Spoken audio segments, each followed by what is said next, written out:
So, good day everyone. So, today, explain na ako ang Lab 7, which is kaning server side and client side scripting fundamental. So, using PHP. So, in this lab, akong gamit kay Sam.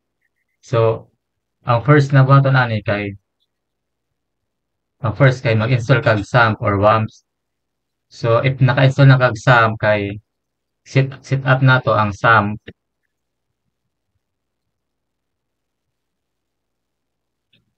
So, if ma-set up na ang SAMP kay magbuhat at tag folder which is server side lab ang pangalan. So mag-create tag folder no.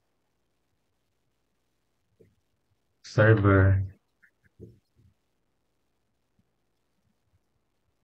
side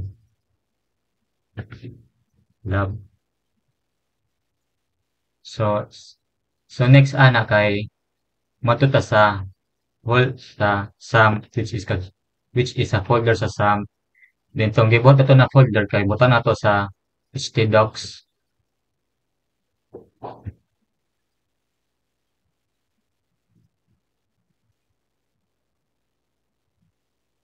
Wait, copy sana.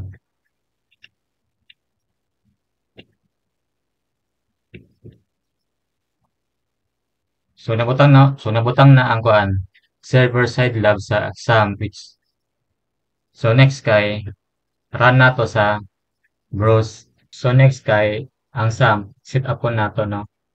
SAMP.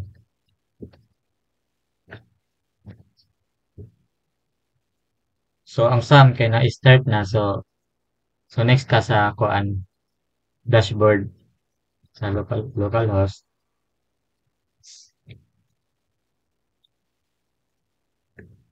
Dashboard. Then click na to ang PHP may admin.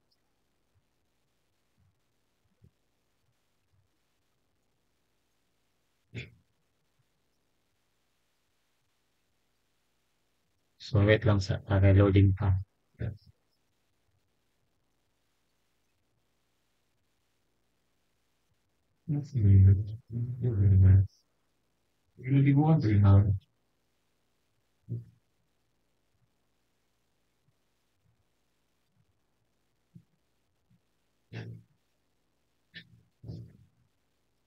Nafi katong una kay kuan. Buhaya. Karon patay na pud na lang ang sana. So and mag-create ta og mag-create tag database name na server side Gibuan sir. lab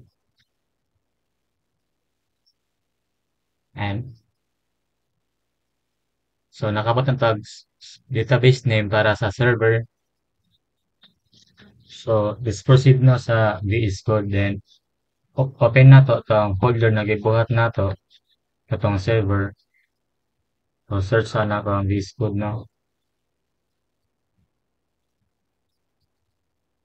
Then sa file, then open folder, then ato to sa SAMP,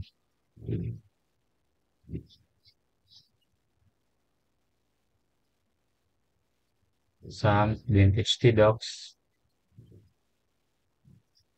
Then kaning gibuhat na ako na server side lab ang open na nato.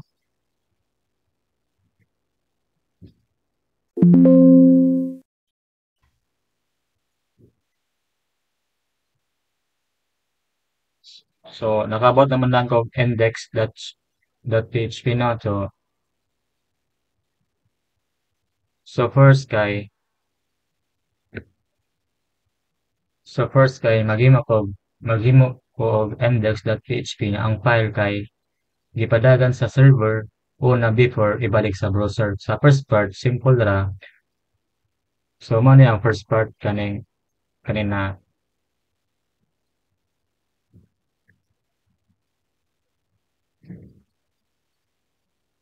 Then buta na to ang code then para na to sa browse localhost index then server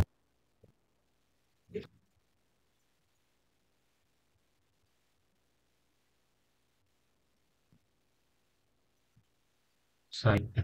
Yeah. So, may ang output niya kaning welcome to my first PHP script. So sa first part kay mag-echo lang o welcome to my first PHP script. So ang next kay working with PHP variables in the type. So kuha na to ning code nga gibundaan. Diba? So using PHP variable. So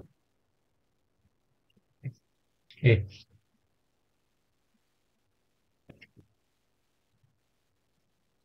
so so i-run na ako display sa browser makita niyo ang final output. So dili lang PHP code ang makita na code HTML. So so this prove na server side ang PHP. So ang mismo dili makita sa code ang maganda sa type which is ang ng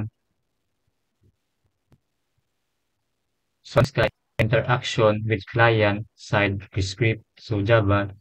So kaning code kuha na to.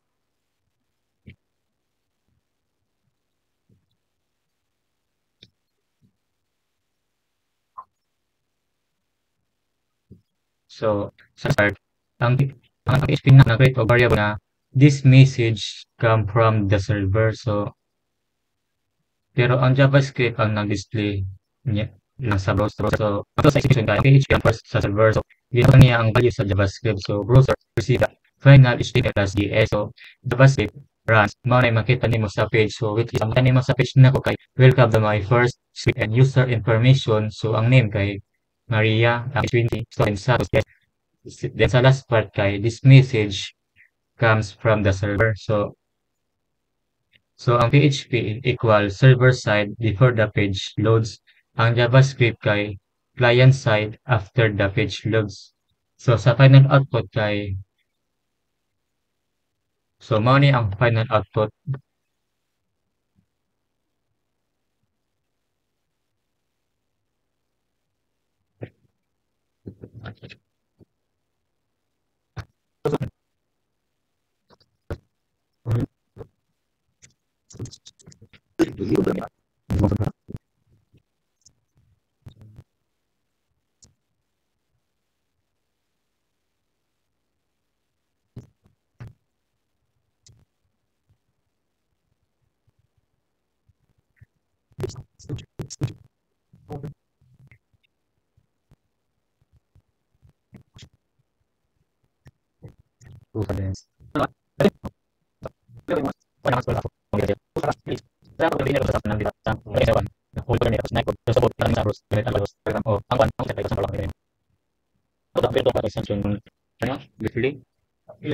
Difference between client side and server side scripting. So sa client side scripting kay this run sa computer or browser sa user mismo. So ang example na kay JavaScript. So ang browser mo-interpret or mo-execute sa code after ma-download ang page. So ang user makasi og immediate effect like form, validation or animation. And sa server-side scripting, this runs sa server before ma-send ang page sa browser. So, ang example ana kay PHP. So, ang server ang mo-process sa pag-code like fetching data from database before niya i-send ang HTML sa user. Ang user never see the PHP code, only the output. So, next kay why PHP executed before JavaScript in the example. So, PHP runs sa server before ang browser. Makita sa page, the PHP code is already executed and replaced with its output like HTML or data. So, JavaScript runs sa browser, so it only runs after the page is delivered from the server. So, imagine, PHP is like your chef sa restaurant, so kitchen, nag-prepare sa dish. JavaScript is like the waiter serving or garnishing the dish sa table. So, naturally, chief, which is one ang PHP, must so cook first before the waiter so can serve. So, next kay, what would happen if Apache, which is kaninda, the PHP server is turned off. So Apache is the server handles PHP requests. If it's off, PHP won't run. So a browser will just show the PHP code as plain text or maybe an error. So you cannot process you cannot process server side stuff like database access or form handling.